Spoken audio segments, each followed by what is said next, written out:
이번 강의에서는 화학설비위험 방지기술 1강을 설명을 드리겠습니다. 제일 먼저 우리가 알아야 될 거는요, 물질의 화학적 반응.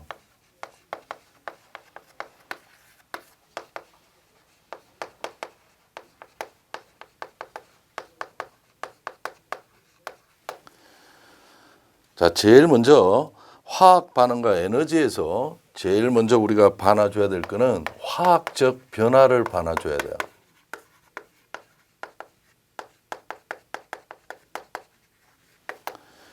이 화학적 변화라는 것은 물질 본질 자체가 변해서 성분이 다른 물질로 변환되는 것을 화학적인 변화라 합니다.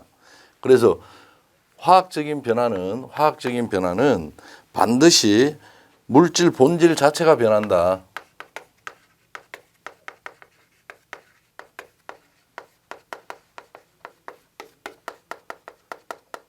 변화된다. 그렇게 여러분 봐놔주시면 돼요. 그래서 이런 화학적 변화에는 제일 먼저 화합이라는 게 있어요. 화합이라는 것은 A와 B가 만나서 A, B로 바뀌는 것을 화합이라고 얘기합니다. 그래서 예를 들어서 우리 뭐 교재에도 있듯이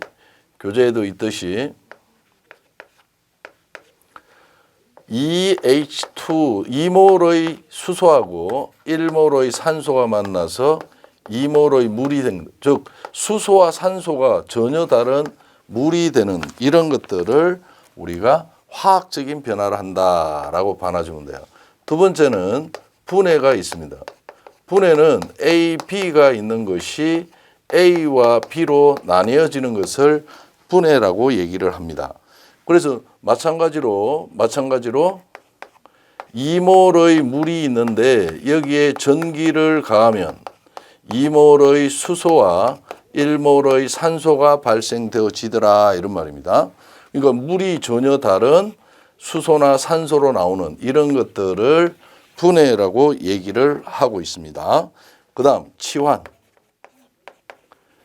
치환이라는 것은 A, B와 C를 반응시켜서 A, C와 B가 떨어져 나오는 이런 것들을 치환이라고 얘기를 해요. 그래서 우리 예를 보면 거기에 보면 아연과 염산을 반응시키면 염화 아연이 나옵니다. 그래서 ZnCl2과 그 다음에 수소가 나오는 거죠. 그래서 여기에 염소가 2개고 수소가 2개니까 여기에 2라고 여러분이 적어주면 되겠죠. 그 다음에 네 번째는 복분해가 있습니다. 복분해라는 것은 A, B와 C, D가 있는데 B와 C와 A와 D로 만나는 A, D와 B, C로 만나는 경우를 복분해라고 얘기합니다. 금속, 비금속인데 금속은 비금속과 그 다음에 비금속은 금속과 만나는 것을 복분해라고 하더라. 그렇게 여러분이 봐놔주시면 돼요. 자, 화학적 변화는 이런 거라면 그러면 우리가 물리적 변화도 있잖아요. 물리적 변화라는 것은 여기는 물질 본질 자체가 변한다 그랬잖아요. 근데 본질은 변하지 않고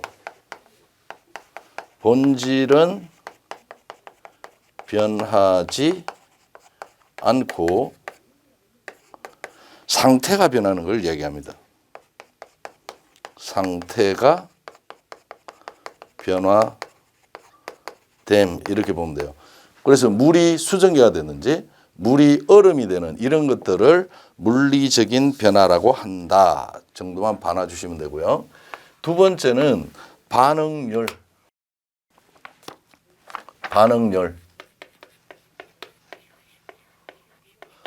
어떤 물질이 화학 반응을 일으키는 경우 반드시 열의 출입이 생깁니다. 이때 발생 또는 흡수되는 열을 반응열이라는데 이 반응열은 25도씨 1기압에서 표시되는 값을 표준 반응열이라 하고 생성열 또는 분해열 또는 연소열 또는 중화열 또는 용해열 이런 것들이 전부 다 반응열의 종류에 드는데 제일 중요한 거는 1몰이 기준이다. 1몰이 기준이다라는 걸 여러분이 기억을 꼭 좀 하셨으면 좋겠습니다. 예를 들어서 탄소가 연소할 때 O2와 반응하면 CO2가 나오면서 약 94.1kcal 정도의 열이 나와요. 그러면 가연물이 산소와 화합하여 열과 빛을 내는 현상, 이걸 연소라 그럽니다. 그러면 연소열이라는 것은 탄소 1몰이 연소할 때 나오는 이 열, 이걸 연소열이라 한다라고 여러분이 기억하시면 돼요. 항상 화학식 앞에 적히는 게 몰입니다. 그래서 탄소 1몰, 산소 1몰, 이산화탄소 1몰. 그러면 이런 형태도 될 수 있겠죠. 2O2가 2CO2가 나올 때 188.2kcal이다 이렇게 주어진다면 탄소의 연소열은이라면 2몰일 때 188.2니까 1몰일 때 얼마에 해당하는가? 그래서 94.1kcal 이런 말이고요. 이산화탄소의 생성열은 얼마인가? 2몰이 생성될 때 188.2니까 1몰일 때는 내나 94.1이 되겠죠. 반드시 반응열을 얘기할 때는 1몰이 기준이라는 걸 알아야 돼요. 그래서 이때는 탄소 2몰, 산소 2몰, 이산화탄소 2몰이다. 이렇게는 여러분이 여기서는 좀 기억하고 가시자고요. 그 다음 두 번째 화학 반응을 보기로 하겠습니다.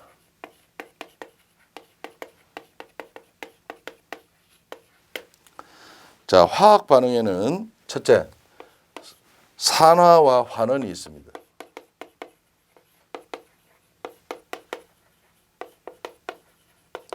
산화 반대가 환원입니다.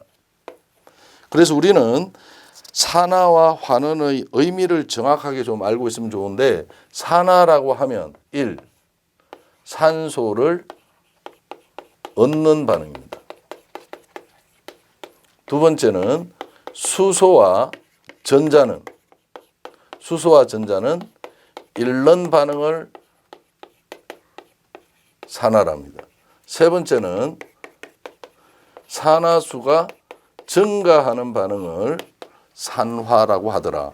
그러면 산화를 이렇게 얘기한다면 환원은 산소를 잃는 반응, 수소와 전자는 얻는 반응, 산화수가 감소하는 반응을 환원이라고 한다 정도만 봐놔주면 돼요. 그래서 예를 들어서 이제 거기에 보면 이거는 예라고 본다면, 자, 그러면 여기에서 동그라미 다시 1번을 해서 산화 반응을 볼게요.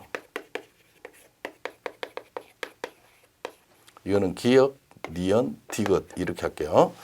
자, 산화 반응은 물질이 산소와 결합하거나 수소를 잃는 반응이에요. 그래서 예를 들어서 탄소가 산소와 만나서 CO2가 됐다면 이 탄소가 이렇게 올 때, 자, 탄소는 반응 결과 산소를 얻었죠. 그래서 이게 산화가 됐다라고 이야기합니다.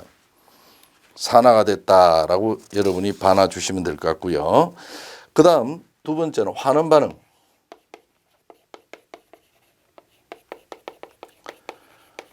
환원 반응에서는 CuO 산화구리하고 수소하고 만나서 그 다음에 Cu 그 다음에 H2O가 됐어요.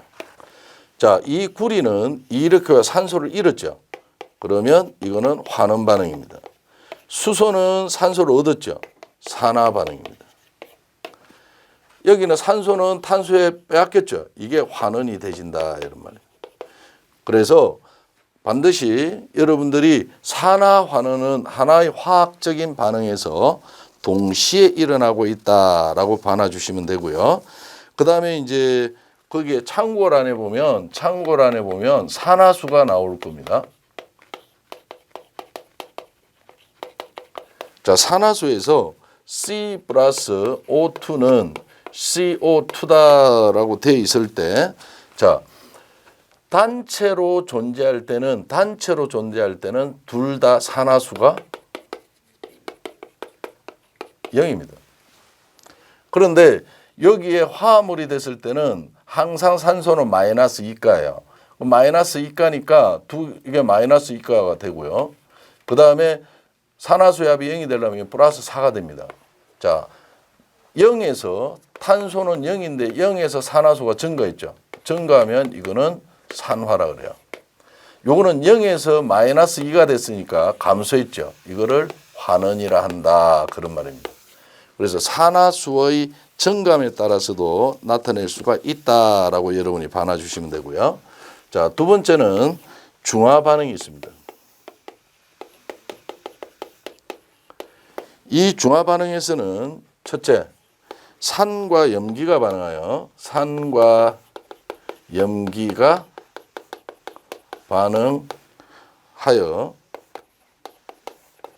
염과 물이 생성되는 물을 만드는 반응을 중화 반응이라고 이야기합니다.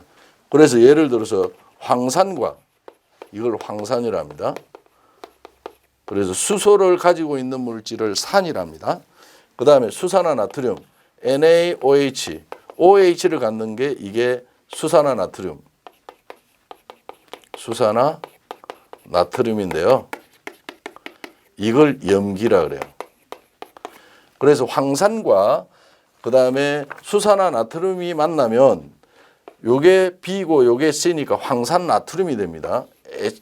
SO4, 그 다음에 나트륨 Na, 그 다음에 이게 마이너스 2가를 가니까 Na2SO4가 되는 거예요.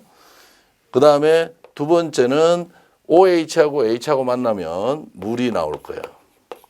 개수를 만들어줘야 되는데 나트륨이 2개인데 이게 1개니까 2를 적어주면 돼요. 그러면 수소가 2개, 4개가 돼야 되니까 여기도 2를 적어주면 되겠네요. 그럼 아마 개수가 맞아질 겁니다. 이거를 산이랍니다. 산 플러스 염기가 황산나트륨, 이걸 염이라 그래요. 염과 물이 나오는 반응을 중화 반응이라고 한다. 그렇게 여러분이 기억하고 계시면 되겠습니다. 자, 또 별개로 넘어가야 되니까 오른쪽으로 옮겨서 설명을 드리겠습니다. 연소를 설명을 드리겠습니다. 연소는 가연물이 공기 중의 산소와 화합하여 열과 빛을 내는 현상입니다. 반드시 산소와 화합한다. 이게 산화반응이에요. 산화반응이고 열을 낸다. 이게 발열반응이에요. 발열. 빛을 낸다. 발광이라 그래요. 그래서 우리 일반적으로는 반드시 산화반응과 발열반응이 동시에 일어날 때를 연소라고 얘기합니다. 산화반응은 일어났는데 흡열반응한다? 연소라 하지 않는다라는 거예요.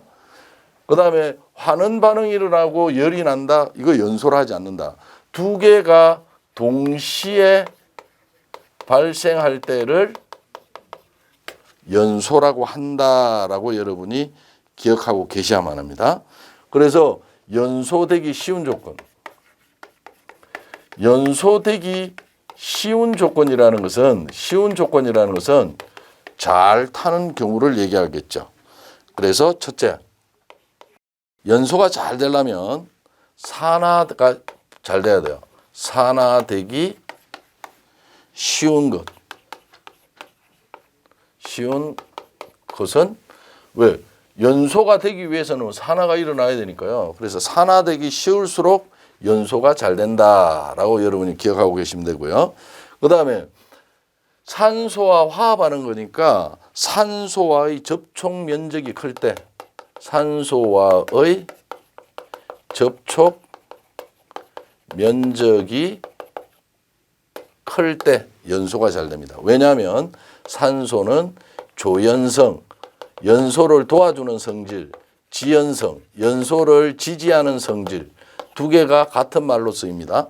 그러니까 산소하고 빨리 만날수록 잘 탄다라고 기억하고 계시면 됩니다. 그 다음에 세 번째, 발열량은 클수록. 발열량이라는 것은 아까 이야기하는 연소열이 클수록 잘 탄다 그런 말입니다. 왜냐하면 산화 반응이 일어나고 나오는 열이 많아야 주위에 있는 가해물질의 온도를 올려서 불을 빨리 붙일 수 있겠죠. 그 다음에 네 번째는 열 전도율. 열 전도율은 적을수록 잘 탑니다. 자, 여기 있는 가해물이 있고요. 이게 열이 10개가 와요. 여기 열을 남에게 10개를 줘버려요. 열을 10개가 오는데 열 10개를 다 줘버려요. 그럼 이 물질은 온도 상승이 안 되죠. 그러면 이거는 열 전도율이 크다라고 얘기합니다. 이 물질의 온도가 상승이 돼서 인하점, 발하점 이상 올라가야만 불이 붙는 거기 때문에 열 전도율은 적어야만 한다. 그래서 열 전도율이 제일 적은 게 기체예요. 그 다음에 액체, 그 다음에 고체예요. 그래서 제일 잘 타는 물질이 가스 연료가 제일 잘 탄다라고 여러분이 좀 기억하시면 되고요. 그 다음에 다섯 번째는 건조도가 양호한, 건조도가 양호한 것. 즉 생나무보다는 마른 나무가 잘 타잖아요. 그래서 건조도는 좋을수록 잘 타더라. 그렇게 여러분이 기억하고 계시면 되겠습니다. 자, 그러면 연소에서 제일 먼저 연소의 3요소. 연소의 3요소는 가산점을 받는다. 이렇게 여러분이 기억하고 있으면 됩니다. 그래서 가연성 물질이 필요하고요. 산소 공급원이 필요하고요. 그 다음에 에너지를 공급하는 점화원이 필요하더라. 그런 말입니다. 그래서 제일 먼저 가연성 물질은 반드시 산화되기 쉬운 물질입니다. 산화되기 쉬운 물질이다. 그럼 본인은 산화되는 거기 때문에 이거를 다르게 이야기하면 환원성 물질입니다. 그래서 가연성 물질은 환원성이 강하다 이런 맞는 말이에요. 왜냐하면 자신은 산화되면서 남을 환원시키기 때문에 환원성 물질이다라고도 얘기합니다.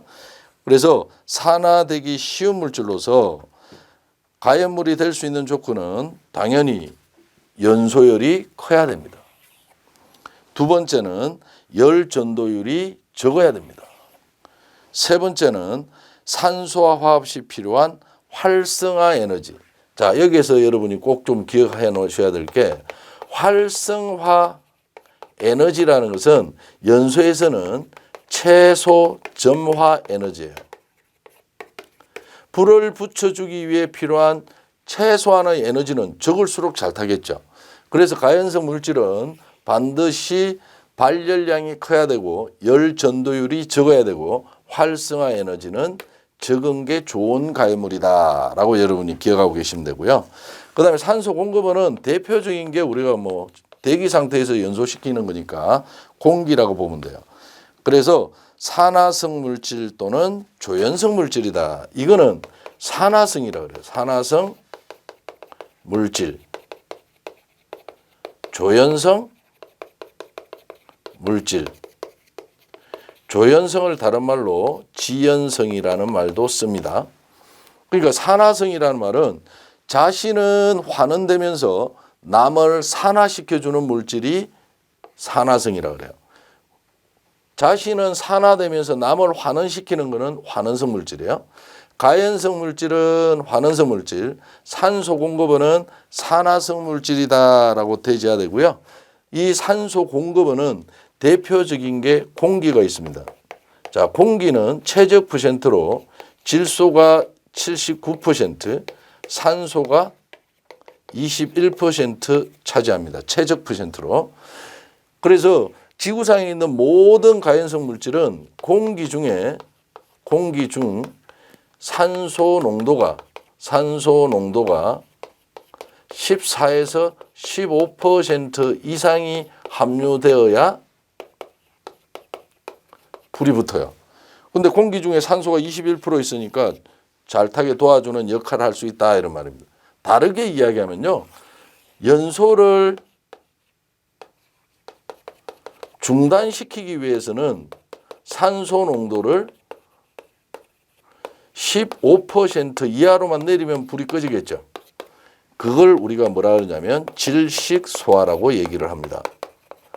꼭 기억해놔야 돼요. 질식소화는 공기 중 산소 농도를 15% 이하로 내려서 소화하는 방법을 질식소화라고 한다라고 봐주면 돼요. 그래서 산소 공급원에는 첫째 공기가 있고 그다음에 두 번째는 산화제로부터 부생되는 산소, 즉 산화성 물질로부터 나오는 산화성 물질은 위험물 안전관리법에 보면 위험물 분류로 보면 일류위험물과 육류위험물이 여기에 해당합니다. 육류위험물이 여기에 해당한다. 인류와 육류위험물이다라고 여러분이 알고 있으면 되고요. 그 다음에 자기연소성 물질이 있습니다. 이 자기연소성 물질이라는 것은 우리 산안법에서는 이걸 뭐라 그러냐면 폭발성 물질이라 그래요. 폭발성 물질이다. 그래서 이 폭발성 물질은 가연물과 뭘 가지고 있냐면 다량의 산소를 가지고 있습니다. 다량의 산소를 가지고 있다. 그래서 이 산소가 공급원 역할을 할 수가 있다라고 여러분이 기억하고 계시면 되고요. 점화원은 에너지를 공급한다라고 보면 돼요. 에너지 공급. 그래서 여기에서 여러분이 꼭 기억하셔야 될 거는 점화원이 될 수 없는 것 정도는 여러분이 좀 기억하셨으면 좋겠습니다. 첫째, 기화 또는 증발열입니다. 액체가 기체가 되기 위해서 흡수하는 열이에요. 점화원은 가연물에게 열을 줘야 되는데 이거는 열을 빼앗는 열이다 이런 말입니다. 그 다음에 융해열이 있습니다. 고체가 액체가 되기 위해서 흡수하는 열. 그 다음 단열, 팽창. 이 세 가지 정도는 여러분이 기억해 놔야 돼요.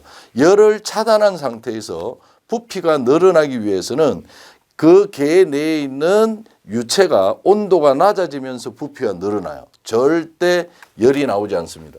이거하고 반대로 단열 압축이라는 것은 열을 차단한 상태에서 부피를 줄이면 열이 밖으로 나와요. 그래서 이거는 점화원이 될 수 없다면 이거는 점화원이 될 수 있다라고 반드시 구분해 놓으시기 바랍니다. 자, 그 다음에 창고란에 가연물이 될 수 없는 것. 가연물이 될 수 없는 것은 첫째, 18족 원소입니다. 이 18족 원소를 불활성, 기체 또는 불활성 가스라고 얘기합니다. 이 18족 원소는 가장 안정한 전자 배치를 해요. 가장 안정한 전자 배치를 하기 때문에 산화라는 것은 전자를 잃어야만 하는데 전자를 잃거나 전자를 얻거나 하지 않습니다. 그래서 이거는 무슨 반응이 안 일어나냐면 산화 반응이 일어나지 않아 불연성이다라고 얘기합니다. 그래서 18족 원소는 헬륨, 네온, 아르곤, 크립톤, 크세논, 라돈 이런 것들 종류는 여러분이 좀 기억해 놓으셔야 돼요. 두 번째는 이미 산화 반응이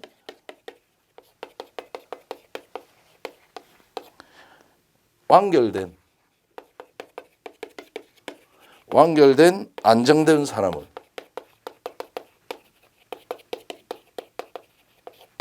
이 대표적인 예가 완전 연소, 탄소가 완전 연소되면 CO2, 수소가 완전 연소되면 H2O, 이런 것들은 이미 산소와 반응이 종료된 물질이므로 주위에 산소가 있어도 산화 반응이 일어나지 않습니다. 이것도 산화 반응이 안 일어나서 가연물이 될 수가 없다. 그 외에 거기에 보면 뭐 오산화인도 P2O5도요.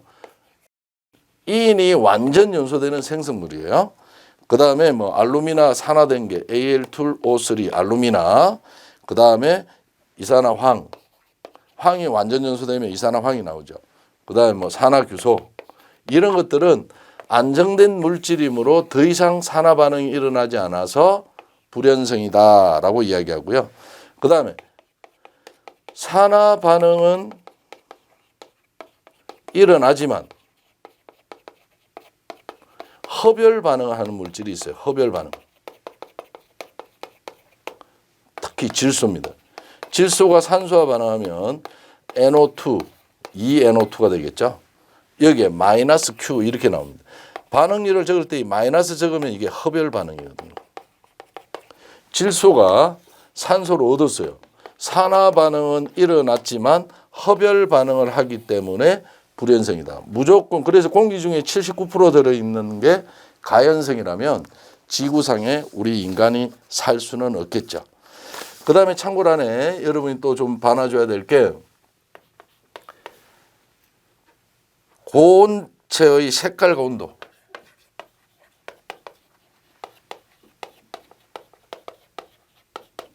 색깔과 온도에서 우리가 여러분이 꼭 좀 봐놔줘야 될 게 적색은 850도 정도가 되고요. 제일 높은 회백색은 불꽃의 온도가 회백색은 1500도씨 정도가 됩니다. 이 두 가지 정도는 좀 기억해 놓으시기 바랍니다.